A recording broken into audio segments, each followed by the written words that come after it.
Telangana film development corporation చైర్మన్గా ఈరోజు నేను ఛార్జ్ తీసుకోవడం, ఈ అవకాశం ఇచ్చిన ముఖ్యమంత్రి శ్రీ రేవంత్ రెడ్డి గారికి, అలాగే ఫిలిం మినిస్టర్ కోమటిరెడ్డి వెంకటరెడ్డి గారికి, వారిద్దరి నమ్మకం ఈ ఎఫ్డిసి ఇటు ఫిలిం ఇండస్ట్రీకి, ఇటు తెలంగాణకి, ఇటు గవర్నమెంట్కి మధ్యలో డెవలప్ చేయాల్సిన అవసరం ఎంతైనా ఉంది. ఎందుకంటే ఒకప్పుడు ఎఫ్డిసి అంటే సినిమా ఇండస్ట్రీకి అన్ని రకాలుగా సినిమా ఇండస్ట్రీలో ఇన్వాల్వ్ అయి ఉండేది.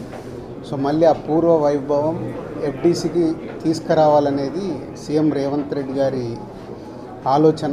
సో దాని గురించి నన్ను ఎఫ్డిసి చైర్మన్గా నియమిస్తున్నానని చెప్పారు. సో 100% సీఎం రేవంత్ రెడ్డి గారి విజన్కి, ఈ ఫిలిం ఇండస్ట్రీని గవర్నమెంట్ మధ్యలో తెలంగాణలో ఫిలిం ఇండస్ట్రీని ఇంకా గ్రోత్ చేయాలి.